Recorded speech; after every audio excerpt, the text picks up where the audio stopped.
Tonight, I want to begin with a warning, not a headline, not a talking point, a warning based on what was shared with me by someone who spent over a year undercover inside segments of Europe's most militant anti-Israel protest movements. What they described is not just protest, it is something deeper and far more dangerous on the surface. These movements present themselves as moral crusades standing with the oppressed, demanding justice, calling for accountability, and many who join them are sincere. They are young, searching for purpose, responding to images of suffering. But beneath that sincerity, something is dramatically shifting.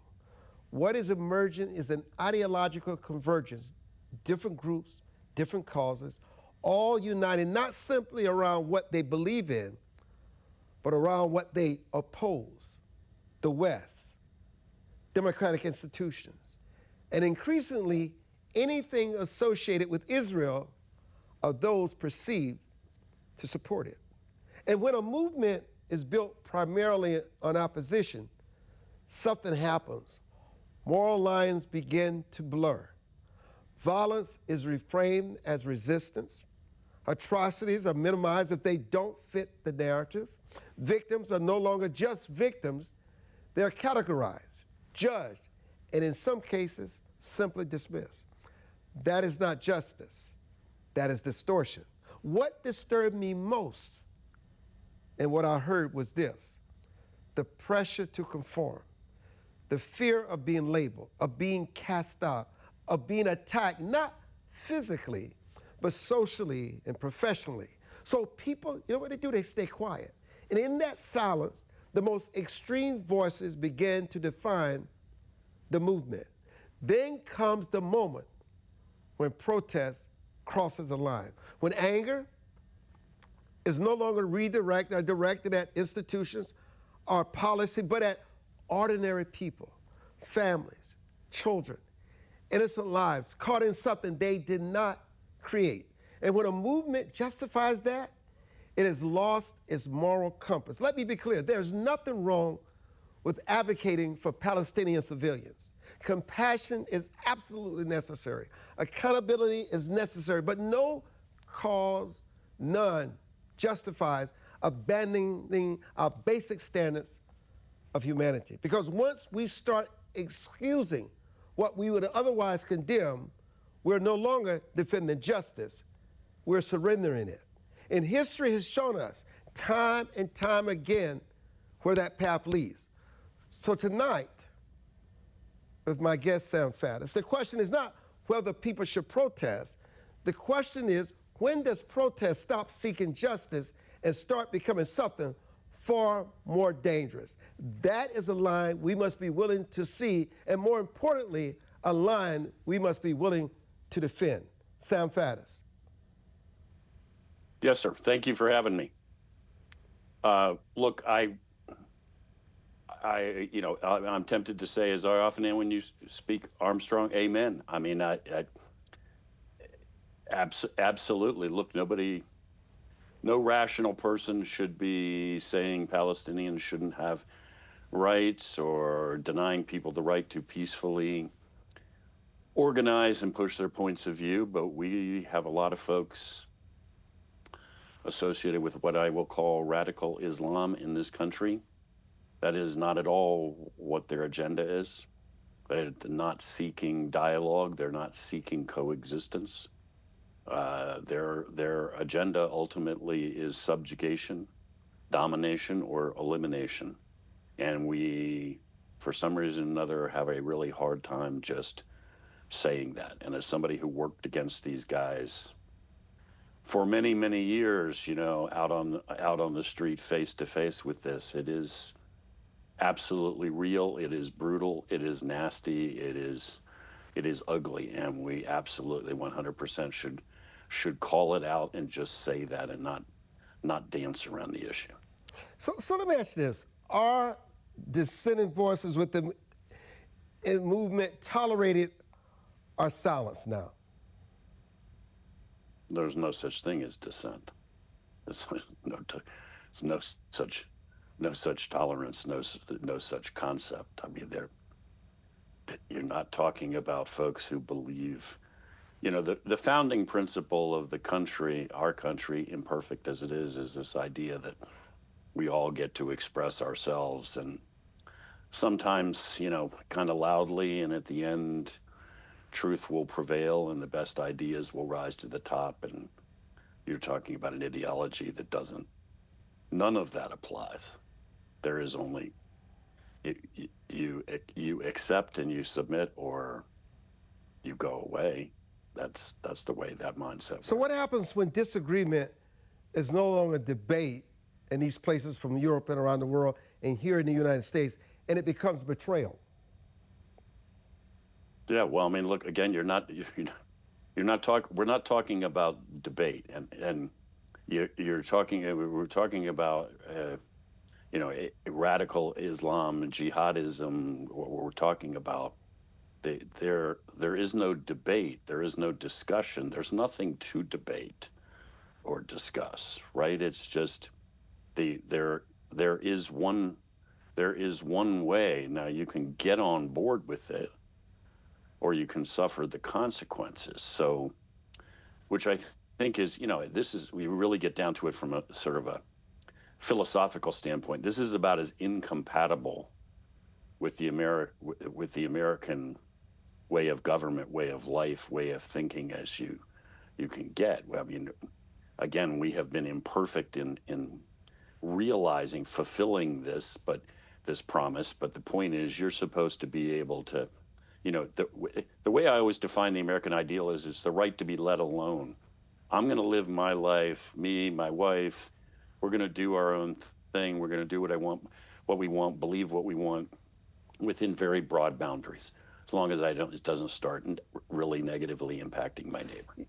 This is like the flip side of that. It's the exact reverse of that. There is no such thing as discussing. That's right. I've seen these in Europe. I've seen them in New York. I've seen this in Washington, D.C., especially when you engage people who are marching. What I've noticed, Sam, is this. Slogans have replaced substance. They cannot talk about the substance of why they're there. The only thing they can articulate are slogans. Well, there is no discussion. And look, we have this weird dynamic with a lot of these marches and movements these days, what some people call this red-green alliance. We have radical Islamic thought and then mixed all in it, what amounts to communist thought. Those two things ought to be completely incompatible if you actually pay attention to the ideology, but somehow they coexist because they both hate the United States of America. But in either one of those camps, there is no debate, there is no discussion. I mean, when the party speaks, you just listen to what the party told you, and then you parrot those lines. And if you don't parrot those lines, you suffer the consequences. So while they're asking for acceptance and tolerance and flexibility on our part, everything they represent is precisely the opposite. Well, then are the tactics aimed at persuasion or coercion? Well, whatever works at that moment in time. I mean, to stick with the reference to communism, right? The Bolsheviks came to power in 1917. Their whole program was peace, land, and bread. We're going to get out of World War I. We're going to give you food, and we're going to give you your own land. They're talking to a bunch of people who were one step above being slaves, right? That's because they needed to play that game right then. And then as soon as they got a toehold in power, then we moved on to coercion, coup, lining your enemies up against the wall and killing them. Sort of smile in your face as long as it's necessary, and then boom. By the time you wake up to it, it's too late. Let me switch reels a minute. This is a question. I mean, people are going to think they know the answer to it. But why is the United States military protecting the Strait of Hormuz? What constituency do we have there? Well, You know, the short version is because we started a war and the straits are closed and we got a whole bunch of countries. We now have an entire region destabilized. You know, leaving aside the question for the second, for a moment, of whether we should have started the war. Now that is a reality, and we don't have a rewind button. If we walk away right now, it's not just that we leave the Straits of Hormuz under Iranian control. We leave basically the Iranians in control of the economies of all of those nations and their survival. And unfortunately, while we are largely energy independent, a big chunk of the world is not energy independent. So we leave the Iranians, you know, with sort of a knife to the throat of the whole world economy right now. What are the consequences of us being there, Sam? Well, it depends on how it ends, Armstrong. I mean, as I've said on many programs for weeks now, if I was counseling the President of the United States when we were contemplating starting the war, I would have said, don't start the war. If he said, we're going to start the war, I would have said, well, don't start it this way, because this isn't going to work. You think you're going to smack them in the side of the head and kill some guys, and they're going to fall apart. That's not at all how they're going to react. They're going to dig in, and you're going to bomb them and bomb them and bomb them, and they're still going to dig in. That's so in any event, that's as a caveat. Right now, we have a massive, massive issue. I mean, we broke it. It being the whole situation. We can't just walk away now. We cannot leave the IRGC, the Iranian Revolutionary Guard Corps, which is really who you're talking to now, in effect now dominating the Middle East. And honestly, you know, we just can't. We can't turn it off now. We started it. We have to find a way to end it on our terms, unfortunately. And what is that way to end it on our turf? And we'll be back. Don't go away.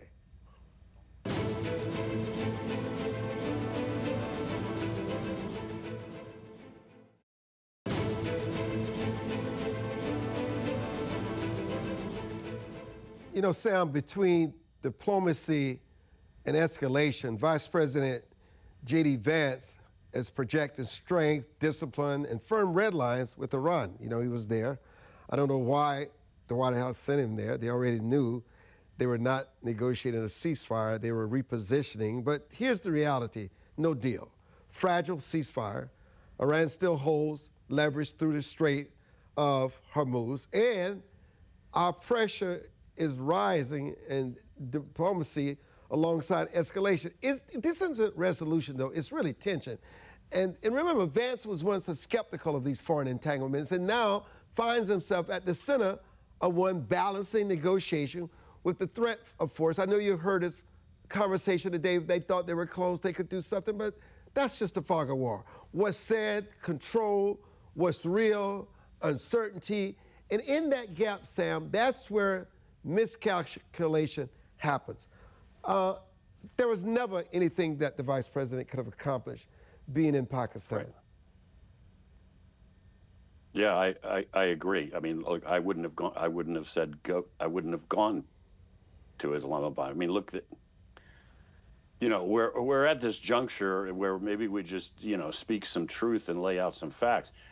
The Iranians don't think they're losing. Yes. They're winning this war from their perspective. I mean, sure, we bomb them. They don't and destroy. I have no doubt that we have hit all kinds of targets and inflicted all kinds of damage. They don't really fire back against the U.S. military, and they were never going to. I mean, they can't stand toe-to-toe with the U.S. Navy or the U.S. Air Force or any of that. What do? They shoot at tankers. They shoot at oil production facilities. And increasingly, they use low-cost drones that you can basically make in a garage out of almost nothing. They literally use a motorcycle engine, and they're made out of fiberglass, and they cost nothing. And they can kind of do this all day long. They can just keep doing this. And the point is, it's not just that they've closed the Straits of Hormuz.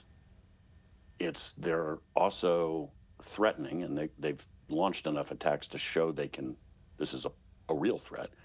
threatening to take out the oil and gas production facilities in the Gulf, meaning it doesn't go offline for a few weeks. It goes offline for years. Nobody can tell you how long because nobody's ever had to rebuild the whole thing. And they're threatening to take out the plants that make fresh water for 100 million people. So that means within days, 100 million people die of thirst. I mean, this is their real threat. And from their standpoint, we haven't yet done anything to prevent them from doing that. I mean, they can fire 100 drones and we shoot down 90 of them.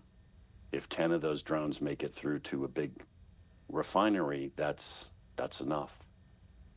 So why I say I wouldn't have, they told us what their points were before we went to Islamabad. Their points, their 10-point plan was a surrender document with us surrendering. That's what their terms were. Well, you guys, you know, we are the ones who unconditionally surrender to them. That was crystal clear.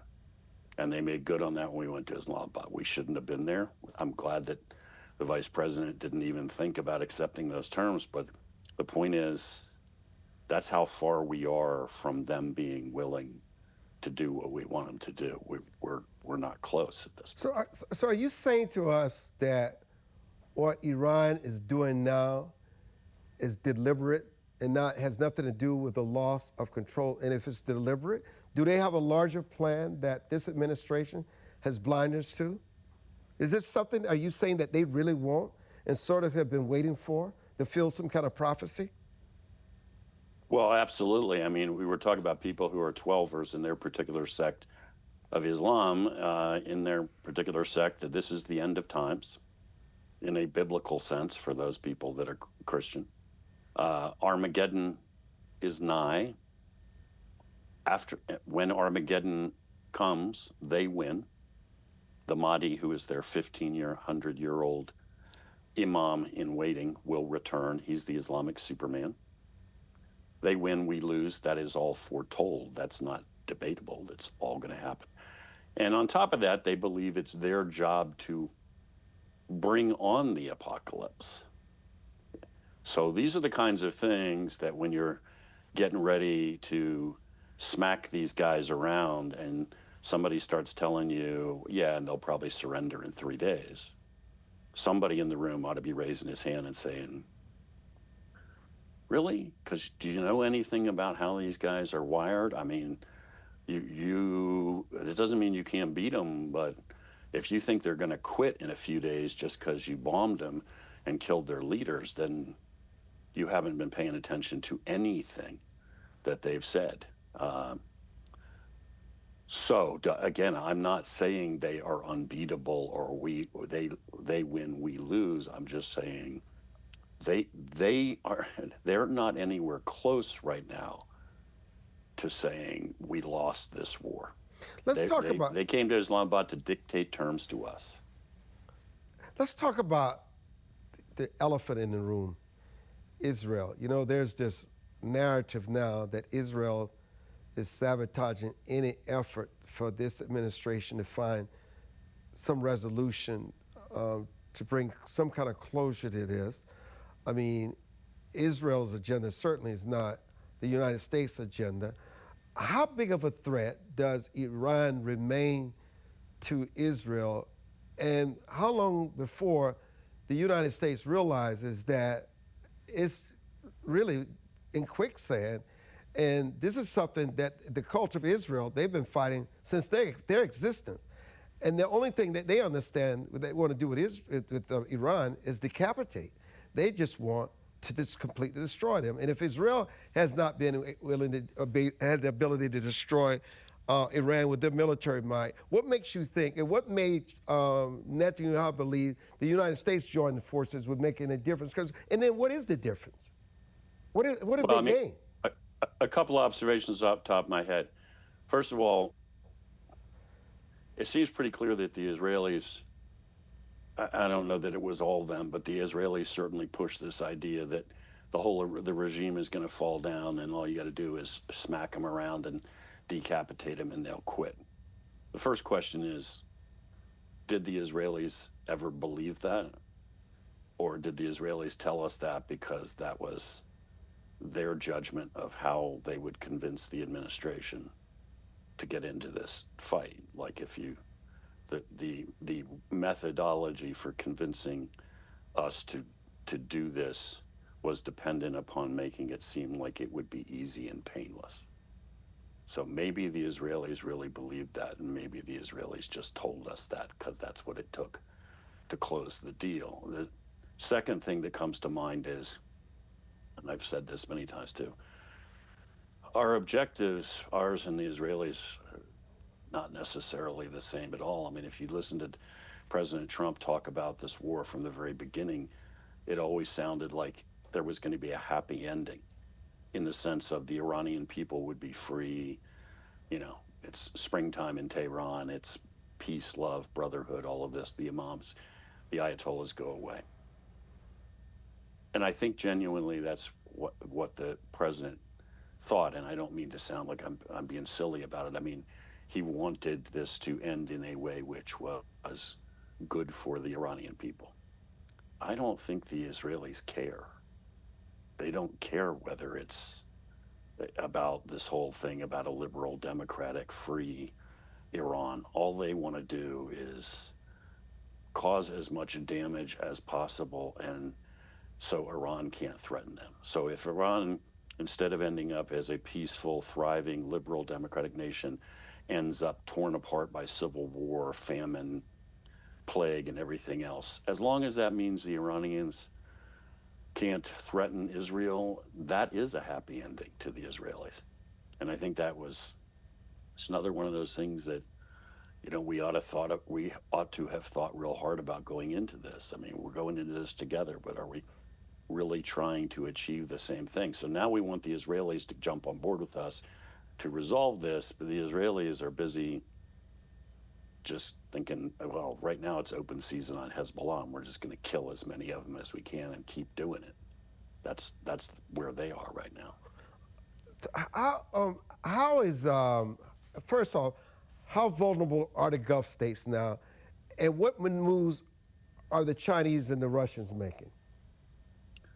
Well, the Gulf states are incredibly vulnerable right now because, you know, they're hearing people talk about us essentially taking our ball and going home and leaving the Iranians in control of the Persian Gulf, meaning that the Iranians get to decide whether they continue to sell oil and gas. So they're going to all be subjugated to the Iranians. The Iranians potentially, via the Houthis, can also close the Red Sea, which is the escape valve for the Saudis right now. They're pumping oil west to the Red Sea and putting it on tankers there, but the Houthis are Iranian allies, so and their whole infrastructure is being held hostage. I mean, this thing about these desalination plants that, I mean, you got 100 million people that literally drink seawater from which the salt has been removed. There are no freshwater sources. So just taking out that plant, you know, people don't live very long once they don't have water. That's the equivalent of a nuclear weapon. So, Sam, what's your prediction, short term and long term? Short term, no deal. We're not anywhere close to the end. Long term, I mean, unless we're going to surrender and accept the terms and admit defeat, we are going to have to crush the Iranians. And I don't mean putting ground troops on Iranian soil. That's suicide. I mean, that's just madness. You know, we've blockaded the Gulf. Okay, that's great. We need to seal off Iran totally. There are still cargo planes flying in and out of Tehran, delivering whatever. We need to stop that. We're going to have to go out the old-fashioned way and talk to every country that has a land border with Iran and get them to seal that off. We're going to have to go take all of the Iranian money sitting in banks worldwide. We're really going to have to bear down on these guys. They are not anywhere close to quitting. But NATO is not going to follow suit. Nobody wants to hear that, but it's true. But NATO has shown they're not going to follow suit, nor many of these European nations, supposedly our allies. Yeah, well, I mean, you know, I guess I have two reactions to that. I mean, first is we expect too much from NATO, and we ought to grow up and face it. I mean, they are never going to be the guys that show up like we want them to. That's never been the case. The flip side of that, I guess, to be fair to them, is we didn't actually ask them before we started this whole thing. We didn't go around diplomatically to all these countries and say, hey, we're thinking of ending this Iran thing once and for all, so climb on board. Like we have done in the past, assemble a coalition. We just started it and then told them afterward, now we expect you to show up. So, you know, again, as realistic as I am about what you expect out of NATO, I can understand why they're a little annoyed with us. Like, you didn't, why do I have to join the party that you didn't really ask me about? Sam Faddis, it's always a pleasure having you on, sharing your insight, wisdom, and experience. When we come back, Timohy Goeglein, and we'll talk about what really matters, restoring a legacy of faith, freedom, and family. That's up next on Your Voice, Your Future.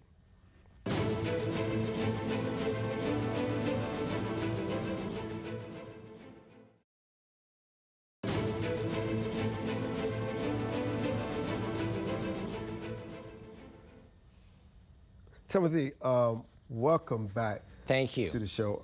I know your book is about what really matters, the restoring a legacy of faith, freedom, and family. But is there a new meaning to this terminology now, faith, freedom, and family? Yeah, the answer is there is. And it's this, Armstrong. In my role at Focus on the Family, in the academic year, I'm on a different college campus every 2 weeks. Harvard, Princeton, Yale, Azusa Pacific, Hillsdale, the gamut. I was speaking just a few weeks ago, and a young woman, after I spoke, came up and she said, why does the political class talk about every topic there is, except for what really matters? And I said, in your opinion, what really matters? And she said, it's a combination of marriage, family, parenting, and human life. And I thought, that is a real confirmation of the narrative of my book, which happens to have the same title, What Really Matters. Because I think it's true. The political class, as you know, Armstrong, talks about everything. But when it comes to these issues, that marriage is good, family is good, children are good, babies are good, it seems to kind of form in some quadrants of bad manners to actually say, we ought to have a national conversation about these things. Now, I found it interesting that you stated that marriages that go the distance start earlier than later. Absolutely. Yes, and in fact, what was so startling, really startling, is that for the first time in American history, in 2025, the majority of babies were born to women who were in their 30s, not in their 20s. Demographers had never seen that. And now we have the lowest marriage rates in American history. We have the lowest fertility rates in American history. And I'm an inveterate optimist. I mean, I believe that if we can resolve the marriage issue, we will resolve the fertility issue. But we're in the 250th year of our birthday, and the foundation of the country is family. Show me a country with strong families, show you a strong country. Show me a country with weak families, a less confident country. We can do better, and I think we will. You know, the other insight about your book that I enjoyed is that you were adamant that teens and tech don't mix. They don't. And in fact, I have a whole chapter on what I call restoring the American male, because the attack on masculinity and femininity has been extraordinary. Of all of Armstrong, the data that I read and reviewed and researched, I was most stunned by the fact that 15% of all American men say they have no friends. Just at the weekend, I was speaking at one of the Ivy League schools on Saturday. And after I spoke, Q&A, you've done this many times, you speak, Q&A, whatever, and then you have students come up and they want to continue the conversation. And there was a large number of young men, young women, and I said, just the men, I said, how many of you would say that you have few close friends? Armstrong, there was a forest of hands. And I said, why is that? And they said, it's a combination of COVID It's a combination of what they were describing as kind of digital distraction. But above all, they were saying to me that as a generation that has lived through enormous brokenness, that they were finding it difficult to summon the courage to ask someone on a date. So, you know, that's why I found your chapter about restoring the American male. Yeah.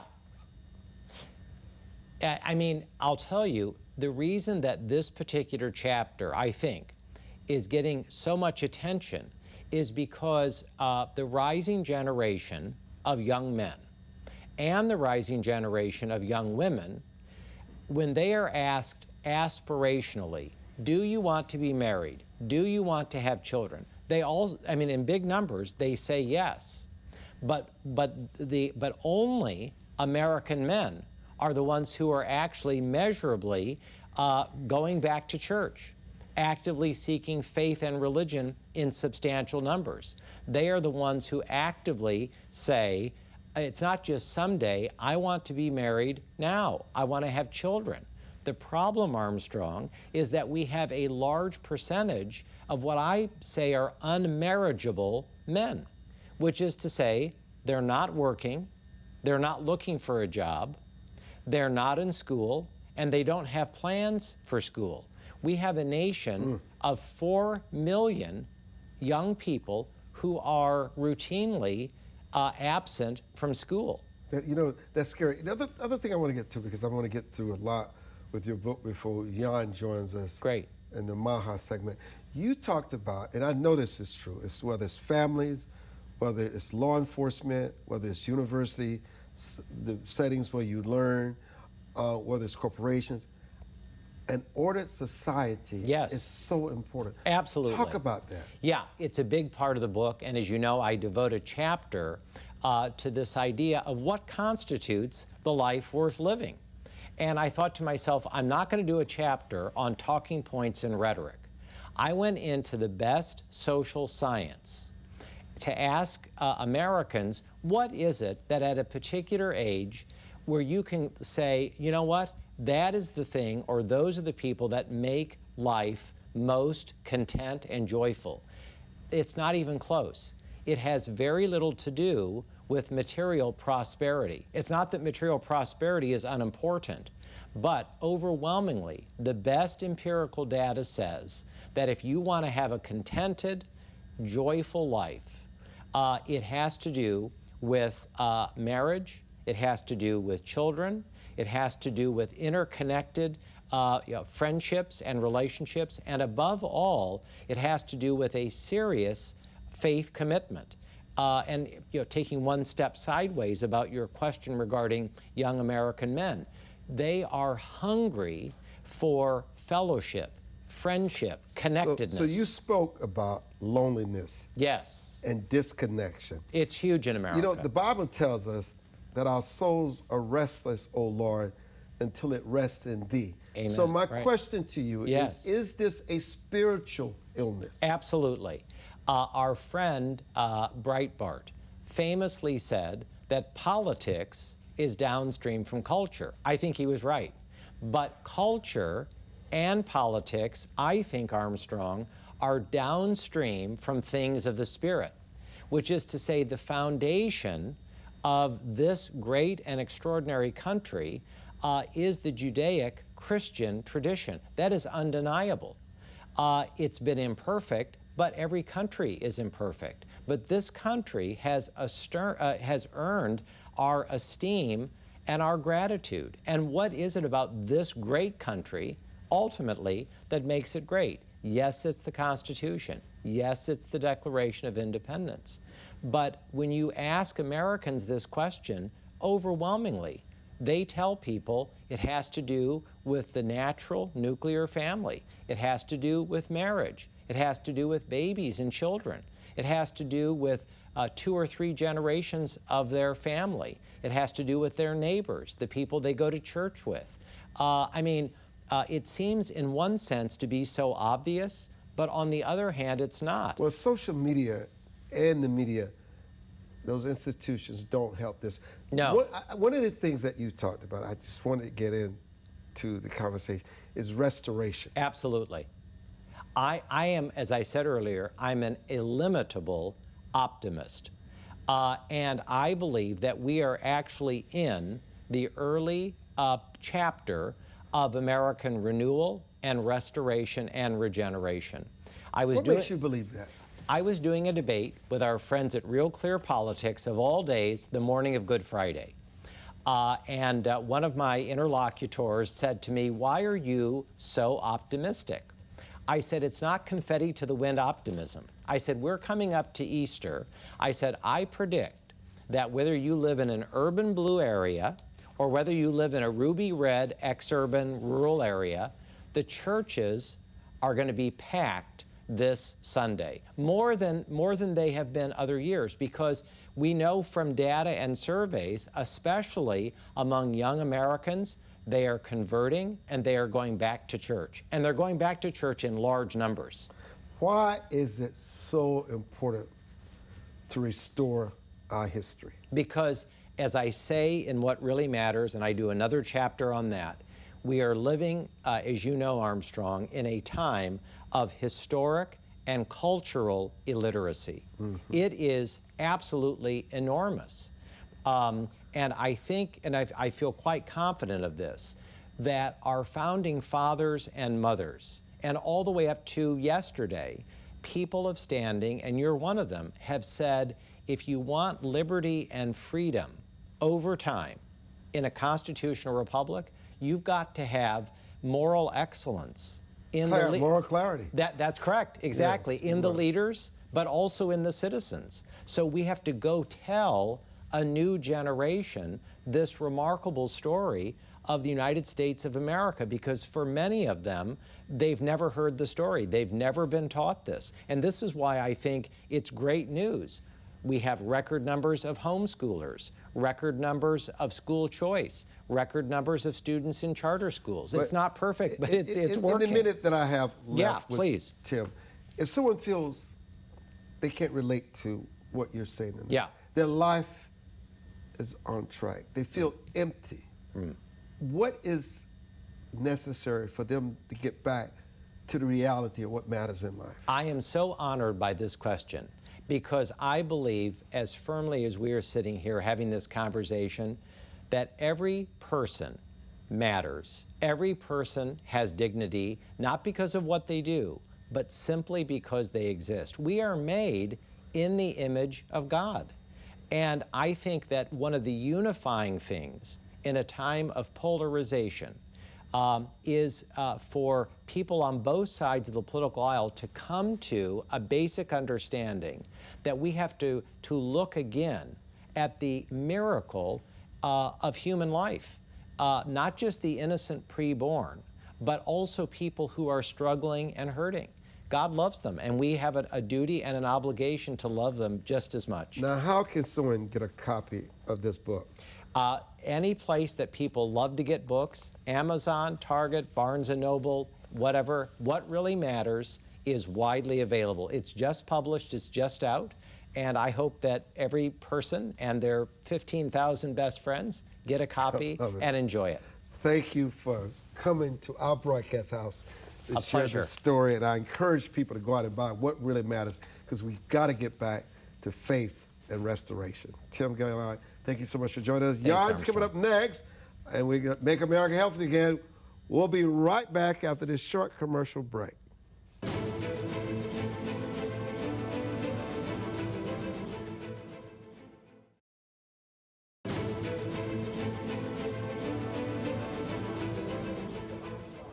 Jan Ikelik is joining us, author, Kill to Order, the Epoch Times senior editor. Welcome to the broadcast. You know, what is Kill to Order, and why do you feel compelled to tell this story now? In communist China, there's a kind of next level organ trafficking that they've been doing for the better part of 25 or 26 years now. And this is something where there's a state actor involved. It's the Chinese Communist Party, okay, which, you know, we have lots of connections with, right, especially financial connections developed over the last decades. In this particular situation, the state actor has to be able to push mass propaganda through a population. This is what they've actually been able to do over decades again. And also they have to have the ability to incarcerate a massive number of people. That's how you can get this unique killed to order organ trafficking situation, okay? Let me ask you a question that you've not been asked. Is it too late? No, it's never too late. Talk about the damage and what happens when people first hear forced organ harvesting. They think it sounds unbelievable, but it's reality. So when I first started talking about this with people, when the evidence hit me over the head in 2006, when there was a whistleblower surgeon who had a patient who was a heart transplant surgeon. He had a patient that basically said, I'm tired of waiting for that transplant. I'm going to China and I've got that scheduled in 2 weeks. And of course, this heart surgeon didn't believe him, but the guy went and got it done and came back, 2 weeks after, 2-week wait. So number one, in an ethical situation, okay, someone has to have a catastrophic accident, car accident, motorcycle accident. Here, they scheduled that accident. In other words, they had someone killed. But number two, how do you get this 2-week wait time in a normal ethical situation? Someone has to have that accident. They have to match blood type, tissue type, all that stuff, right? It's very rare. That's why you wait months or years, 2 weeks. Well, back in 1999, they started persecuting the Falun Gong practitioners, truthfulness, compassion, tolerance, people living this way, very grassroots movement, and very healthy. Don't drink, don't smoke, dehumanize them through propaganda, as I was saying, incarcerated 1 million, maybe 2 million, and then they started blood typing and tissue typing them ahead of time. And now when that person comes in, a transplant tourist, $100,000, $200,000 for that heart, whatever it is, once that transaction is made, that person can then, that's already pre-typed, an innocent prisoner of conscience, is shipped and killed to order to meet that transplant need. This is systemic. It's been going on for 26 years, and to the best of our knowledge, Ethan Gutmann, one of the hero researchers that I talk about in my book, okay, in 2016, under oath in front of Congress, he explained the numbers of 60 to 100,000 transplants a year. Okay, so this is systemic, this is large scale. Talk about, I found this interesting in your book, the black classes, the logic of enemy designation. Oh, it's so critical, right? Because the Chinese Communist Party has decades of experience in this, okay? So at the beginning, what did they want to do? They wanted to seize the land of the people that actually owned land. So they created the first black class, right? And so what did they say? And that doesn't mean they're literally black, but they call it the black class. That's right. Thank you for the clarification. Yes, okay. yes, I well, know. no. So but it denotes something. No, it's basically saying we're going to make these people untouchable. These are dangerous people. These are people you're supposed to have contempt for. Okay, and what they do is they push this propaganda into the system, and we have this weird quirk in our psychology. But let me be clear. Yeah, they're playing on the plight and what blacks were subjected to in the United States. This is no accident that they're using the black classes, is what they call them. But go ahead. It's entirely likely. I don't know the origin, but it's entirely likely. Yes, 100%. Yeah. Yes. And so basically, it allows us. History is rife with this, and slavery is the perfect example. The moment that we start believing that someone is lesser than us or dangerous or somehow a pariah, right? That allows us to kind of go along with bad things being done to that person, maybe even, horrible things, maybe even participating in those horrible things. And so this creation of the black classes, they wanted to seize those people's land. If those people resisted, they were harmed, right, to get that land. And Falun Gong in 1999 became the newest black class that they created through this dehumanization campaign. And then when these people didn't re-educate or reform or pledge their allegiance to the Communist Party as the kind of, God figure, if you will, then they incarcerated a ton of them. And there was a rule that all Falun Gong deaths in the system will be considered suicides. In other words, you can work on these people until they break or they die. Why communist systems? Why does this happen in a communist system? So one of the things I talk about in there is the distinction between totalitarian and mere authoritarian.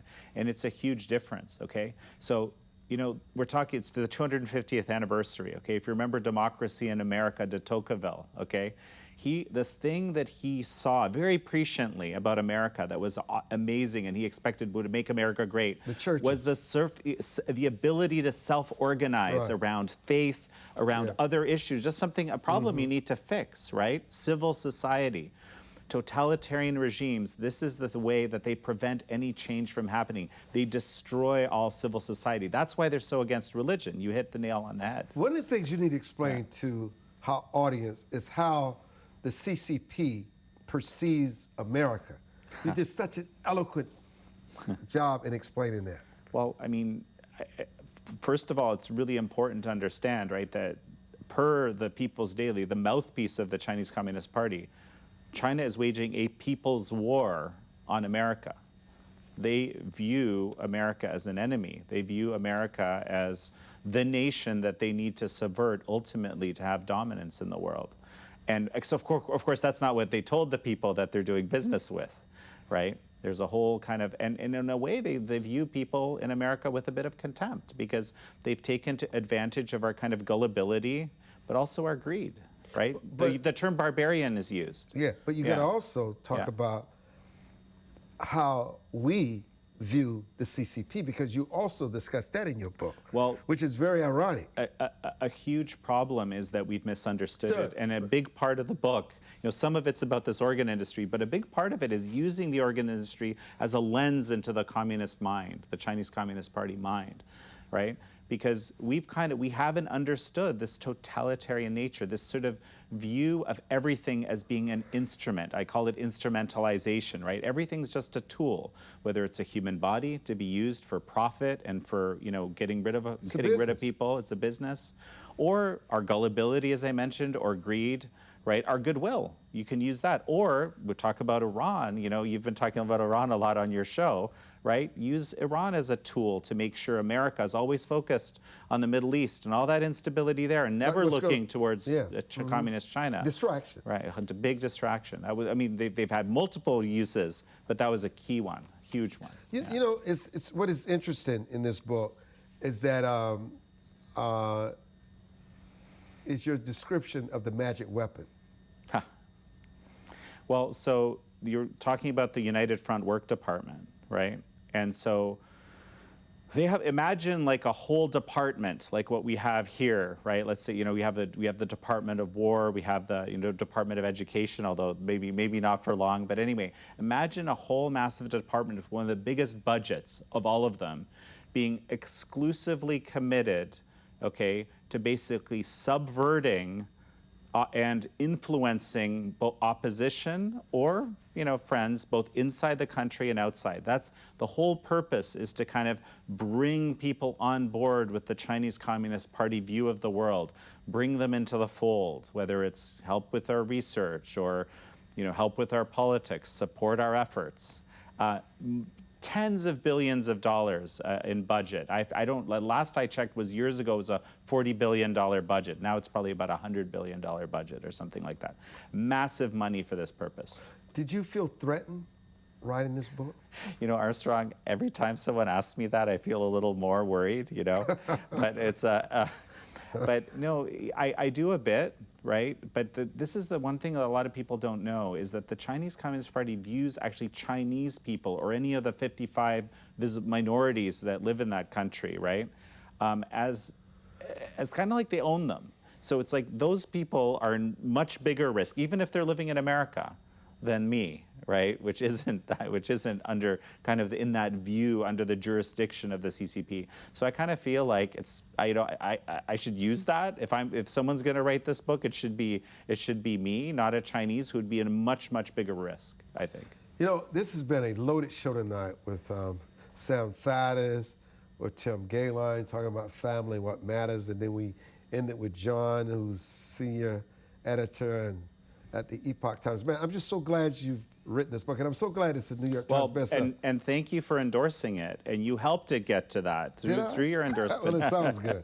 No, you did. I'll leave it at that. So killedtoorder.com, that's where you can get it. Killedtoorder.com. It's a short link to the Amazon, but you can get it anywhere. I'll take the compliment, okay? If he says so, I've got to believe it. Good night, everybody. Thank you for joining us.